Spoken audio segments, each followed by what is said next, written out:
Hello, welcome back to the channel. So today I'm going to be talking about painting War of the Roses, Perry miniatures, archers.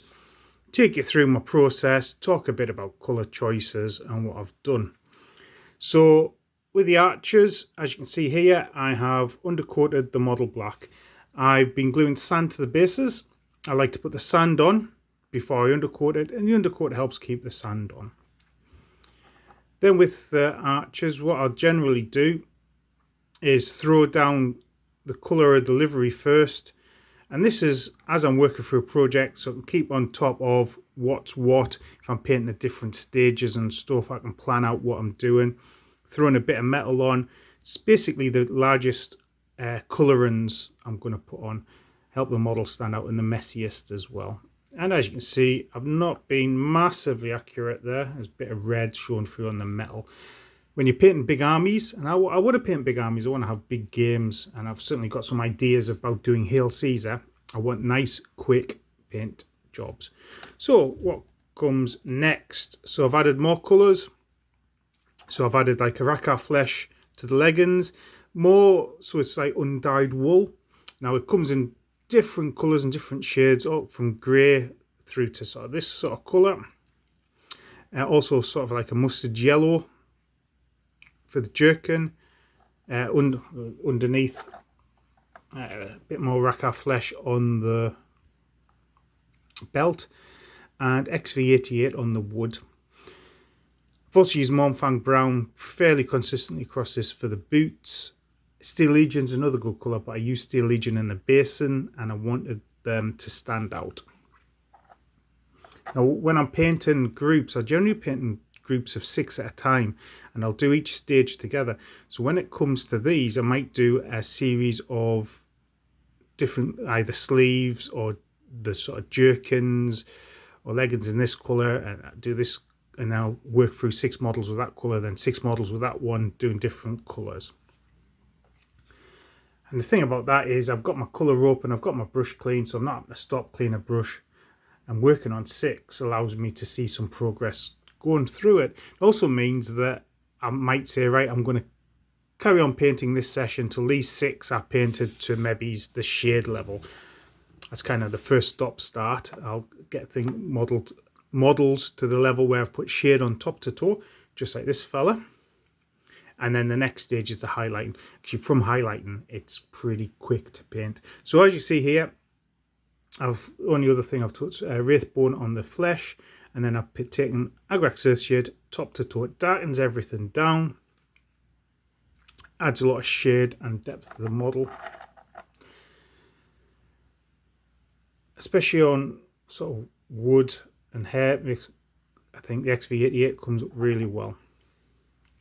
The other thing I've done at this stage is I've used Dryad Bark on the base. I've actually used Dry Bark Air because it's kind of pre-mixed, ready to splosh on from the pot and go for it.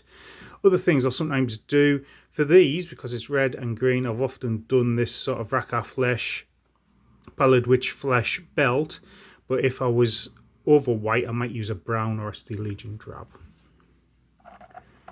So the next stage is a bit of highlighting. So I've basically gone back with a base coat, and I've painted on all the colours where it is, leaving the shade in the recesses, throwing a bit of stuff over the belts and the bags. Rakkar flesh, you can see the difference there. It's brought it up. I've been able to keep the shade in the recesses. I've also used Steel Legion drab over the base. Now this sand wasn't as clumpy as the other sand you'll see later on, so I've just painted a few dots of kind of like stones that's in it. And pretty much that is the model, as another example from this unit done. The only other additional thing I do is throw Guilliman flesh over the Wraithbone for the skin, and it really is as simple as that. If I was getting really pernickety, I would pick out something a bit darker on these arms. The arms that fire the longbows will have some sort of defender, so the string doesn't sort of cut and chafe against the arm. This guy here, the other thing I've done here is I've added some extra highlighting to sort of the mustard colour to bring it out. I've also done a bit of Evil Sunz Scarlet on the red, just to have another level of extra highlighting, make the red pop.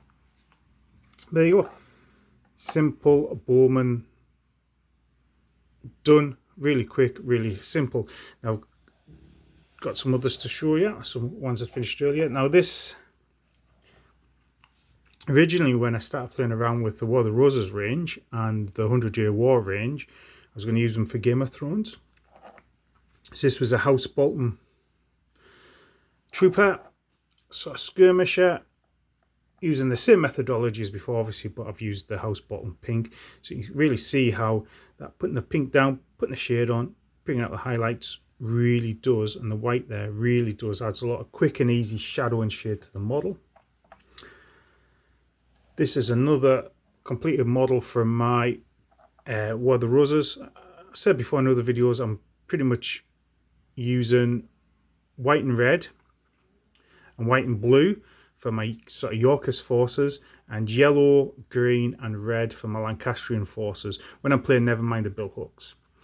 When I'm putting everything together for Grand Hail Caesar army, they'll just all be different divisions of whichever side I'm facing.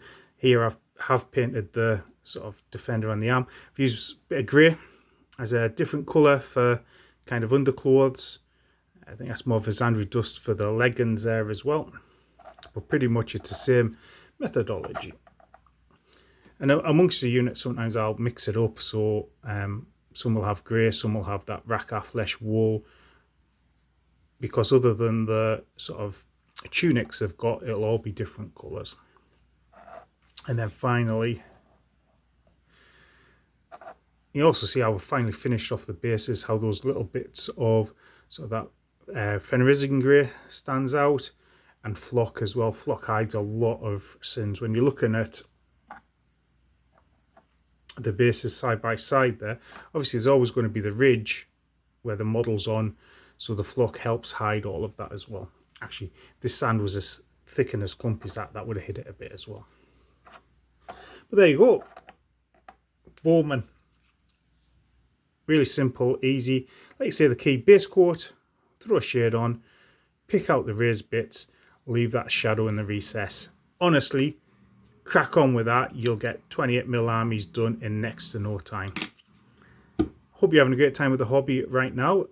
I am cracking on with my War of the Roses at the moment. And there might be some more epic battles coming. But I will chat to you later in another video. Goodbye for now.